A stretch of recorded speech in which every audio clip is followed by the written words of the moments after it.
June the 11th, 2014. We're looking at the ACE satellite information. Radial speed is the solar wind speed. It's up from just over 400 to 600 kilometers per second. In the bottom blue graph, the temperature is up. Notice yesterday on the 10th when it jumped, that's up and it's maintained that increase in temperature. This is stereo ahead. If you play it one time, it looks like that. It goes by so fast. What looks like 2 frames.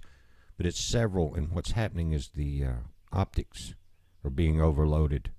Almost every other frame from the X-flare activity reaching stereo ahead. Check that out. As I just move through the frames, you can see the timestamp goes through.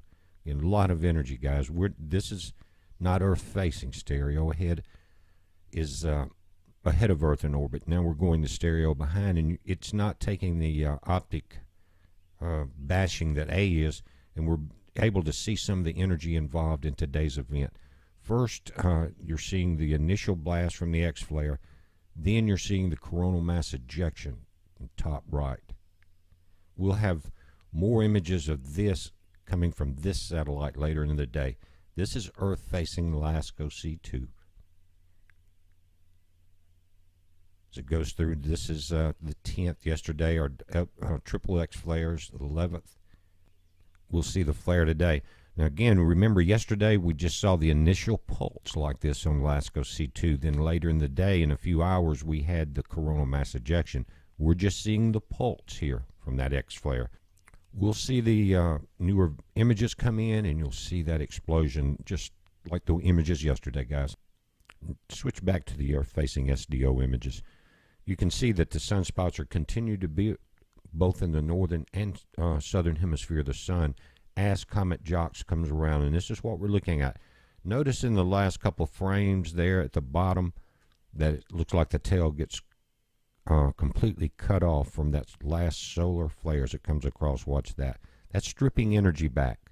That's telling you it's getting closer and closer to the sun, and they have recognized each other. The comet is starting to expand with its outer coma. The sun is starting to fire flares at it. We've seen it before. Let's look at it on the also SETI B on the high tube camera. It's in the bottom coming in. I'll pull it up and let you take a look at it. Now what's impressive to me as we pull it up is that this comet must be very large, because even on this satellite, you do not normally see that ion tail, and if you pay close attention in these frames, you can see it streaming back behind it. Again, this is God's universe. He created it. It's amazing. It's beautiful. We'll never comprehend all that's there. And let's look at this a moment. You remember the video this morning talked about the solar max. Well, they probably wish they would have waited another day before they released this report yesterday before the X flares. But it says years ago in 08 and 09, an eerie quiet descended on the sun.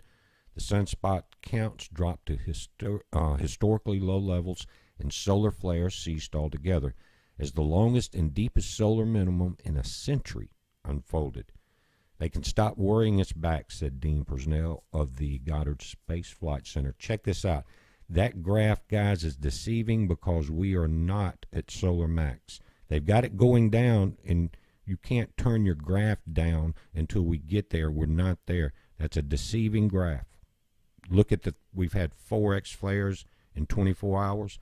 Now listen, they're saying solar cycle 24 is near its peak. That's why they're turning that graph down. It is not near its peak. This solar cycle continues to rank among the weakest on record. Comments Ron Turner of Analytic Services. It has not had the quantity of flares. But guys, in just last year, we were having Carrington-type events that were not Earth-facing, and I'll show you some of that. But they say that it will probably start fading in 2015. I agree. That's why that chart does not need to be turning down yet. They had really, this again came out before the X-flare started yesterday. But this is it's talking about the flare. On July 23rd, 2012, a plasma cloud, or CME, rocketed away from the sun at 3,000 kilometers a second. Notice we were looking at the wind speed at 600 kilometers. It says more than 4 times faster than a typical eruption. It said it was iconic of the Carrington event of 1859, a solar storm that set telegraph operator lines on fire. It killed people. It melted the grid. It wasn't a large grid, but let's go back. Let's look at that flare right there. Now, if that would have been Earth facing, we would have been back in the Stone Age as far as our electricity goes. Now, this goes back, and it's updated today, notice at the bottom, to 2009. That's when they're talking about.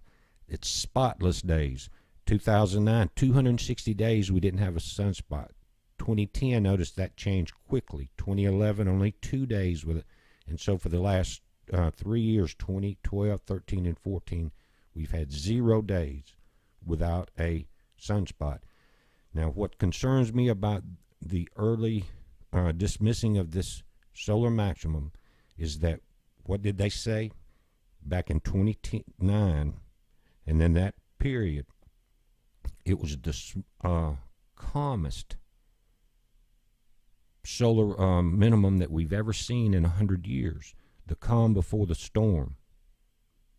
And I think it's an early discount of what we're going through, but it's a heads up. We'll pay attention to it, guys. Watch for the updates.